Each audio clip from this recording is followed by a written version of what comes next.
사무엘하 14장. 왕의 마음이 압살롬에게로 쏠리는 것을 수루의 아들 요압이 알았다. 요압이 드고아로 사람을 보내어 거기에서 슬기로운 여인 한 사람을 데리고 와서 부탁하였다. 그대는 초상당한 여인처럼 행동하시오. 몸에는 상복을 입고 머리에는 기름도 바르지 말고 이미 오랫동안 죽은 사람을 애도한 여인처럼 꾸민 다음에 임금님 앞으로 나아가서 내가 일러주는 대로 호소하시오. 요압은 그 여인에게 할 말을 일러주었다. 드고아에서 온 그 여인은 왕에게로 나아가서 얼굴이 땅에 닿도록 엎드려서 절을 한 뒤에 임금님 저를 살려주십시오 라고 애원하였다. 왕이 여인에게 무슨 일이냐 라고 물으니 그 여인이 이렇게 하소연하였다. 저는 남편이 죽어서 가련한 과부가 되었습니다. 이 여종에게 두 아들이 있는데 들에서 서로 싸우다가 말리는 사람이 없으므로 아들 하나가 다른 아들을 죽였습니다. 그런데 이제는 온 집안이 들고 일어나서 이 종에게 형제를 때려 죽인 그 아들을 내놓으라고 합니다. 죽은 형제의 원수를 갚고 살인자를 죽여서 상속자마저 없애버리겠다고 합니다. 그들은 저에게 남아있는 불씨마저도 꺼버려서 제 남편이 이 땅에 이름도 자손도 남기지 못하게 하려고 합니다. 다 듣고 난 왕은 여인에게 말하였다. 이 문제를 두고서는 내가 직접 명령을 내리겠으니 집으로 돌아가거라. 그러나 드고아 여인은 왕에게 아뢰었다. 우리의 높으신 임금님께서 무엇을 하시든지 이 일에 있어서 허물은 저와 제 아버지의 집안에 있습니다. 임금님과 왕실에는 아무런 허물이 없습니다. 왕이 대답하였다. 누구든지 너를 위협하거든 그를 나에게로 데리고 오너라. 아무도 너를 괴롭히지 못하게 하겠다. 여인은 또 간청하였다. 그러면 임금님께서 숨기시는 주 하나님께 간구하셔서 저의 죽은 아들의 원수를 갚으려 하는 집안 사람들이 살아있는 저의 아들까지 죽이는 크나큰 범죄를 저지르지 못하게 막아주시기를 바랍니다. 왕이 대답하였다. 주님께서 확실히 살아계심을 두고 맹세하지만 내 아들의 머리카락 하나도 땅에 떨어지지 않게 하겠다. 그 여인이 또 간청하였다. 이 종이 높으신 임금님께 한 말씀만 더 드리도록 허락하여 주시기 바랍니다. 왕이 그렇게 하라고 하니 그 여인이 이렇게 말하였다. 어찌하여 임금님께서는 하나님의 백성에게 그처럼 그릇된 일을 하셨습니까?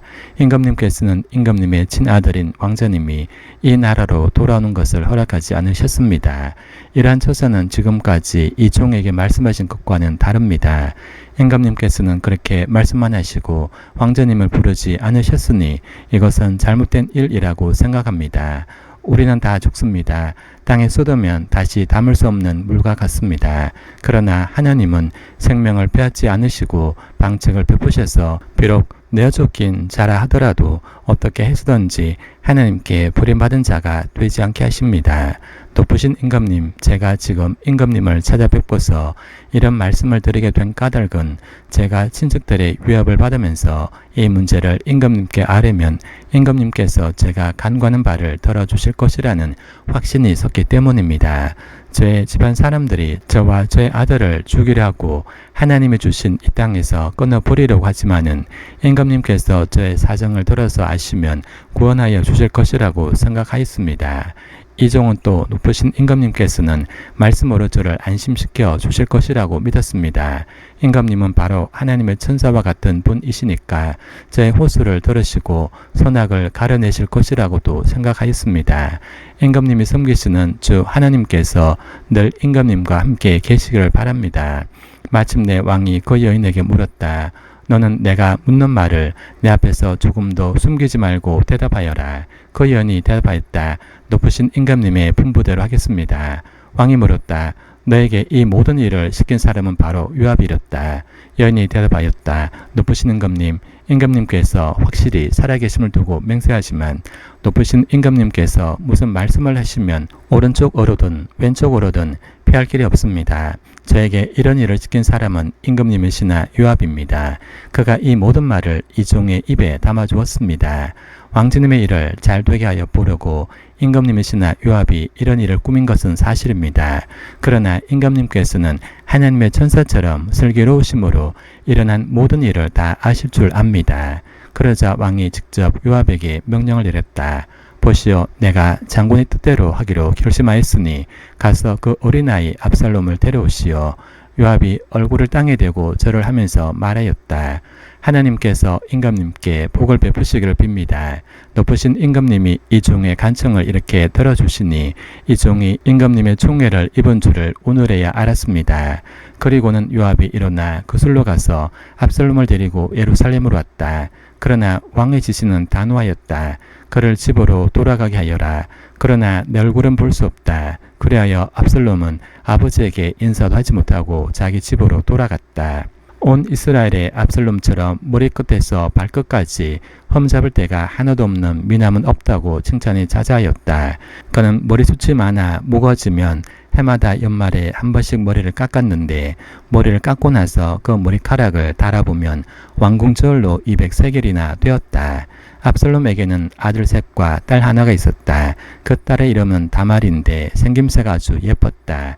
압살롬은 예루살렘으로 돌아와서 2해를 지났는데도 왕의 얼굴을 한 번도 뵙지 못하였다. 압살롬이 요압을 왕에게 보내보려고 요압에게 사람을 보냈으나 요압은 압살롬을 방문하지 않았다. 두 번째로 다시 사람을 보냈으나 그는 여전히 오지 않았다. 그러자 압살롬이 자기 종들을 불러다가 지시하였다. 내 밭 곁에 요압의 밭이 있다. 그가 거기에 보리 농사를 지어 놓았으니 너희는 가서 그 밭에다가 불을 질러라.